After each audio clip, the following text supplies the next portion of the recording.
What if the next chapter of your life begins with a single conversation? This is what's been going on for the last couple, 3 months, where I've been having wonderful conversations with gay men over 50. And we discuss topics that aren't typically discussed in polite company, shall we say, where things are kept at a superficial level. We're not diving deeper into the issues that we're all facing and confronting. So we look at things like, what at this stage in life, what is something that you didn't expect that's occurring, right? What is something that you were envisioning aging to look like, which is different? What are some of the things that are challenging you at this stage? And what are the things that are bringing you joy? We look at this from a place of deep reflection and inquiry. And it's helpful because we don't often give ourselves time to do deep reflection. Some of you might think of this as therapeutic, but it's not necessarily a therapy model. It's a way of deeper understanding and deeper connection. And it's important because when we dive deep and we start to have conversations about what we're experiencing, where we don't get to share this stuff publicly or with others, sometimes it's easier to open up to a stranger like me who creates a container where this can happen. So it's important that we do this work. So when someone feels deeply heard, perhaps for the first time in a long time, this is a heart kind of connection that you can't fully appreciate until it happens to you.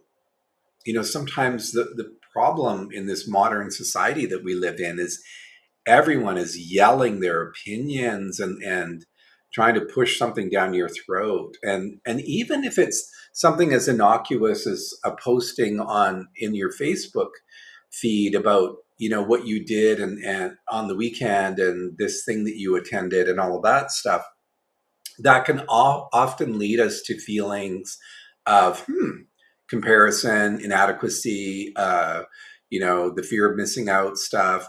There's a lot of things that go on where we aren't actually looking at what we're feeling and how we're connecting. So being deeply heard happens when there's an intentional aspect to the conversation. And this is something we're modeling in the Wisdom Trust, where people come together and yeah, we're virtually strangers and we're learning how to have these conversations in a richer, deeper way. This opens us up to being more authentic, being able to let down that performance guard that maybe we've been using for so long, performing for so long that it's just become a habit. It's natural, it's normal. And it's like, well, what if I don't have to perform in a certain way? What if I could show up and be a little bit vulnerable and maybe share something that I wouldn't normally? That's important. So, honest conversation can change your direction foundationally, right? When you're given that opportunity to be heard, when you're given that container for safe communication, this is where change can start to shift, where we can start to see things a little bit differently, where we can hear from others what they're experiencing and where they're going and how they're moving forward in their lives. And some of you might hear this or listen to this and think, well, I don't want to move forward. My life is just fine. And if that's the case for you, that's wonderful. That's fabulous. Yay. But for a lot of us, we know kind of deep in here that something's a bit missing, something's a bit off. We can have all of the comforts, the material stuff. We can have, the bank account stuff, the finance stuff sorted out. Can even have, a really healthy and happy relationship. But there can still be a sense of, something's missing. Something's missing.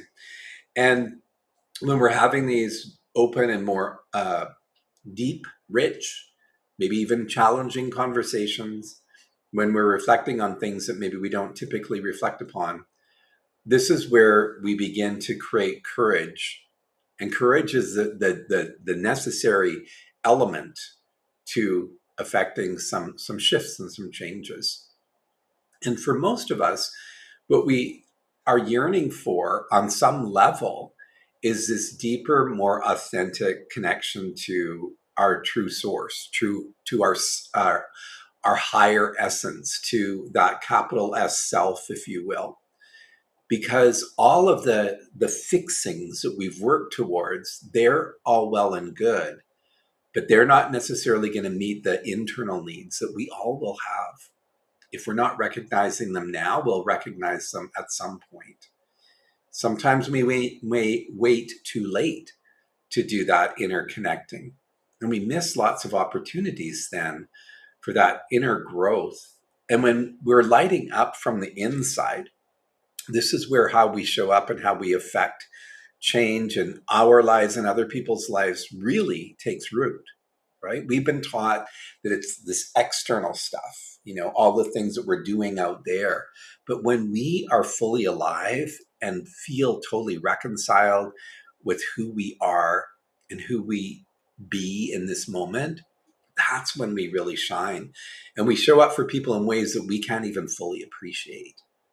So when we're together this way, when we're feeling deeply heard, when there's a container that involves, a place for conversations that begin some change and direction, then we also are creating a space for this courage to move forward.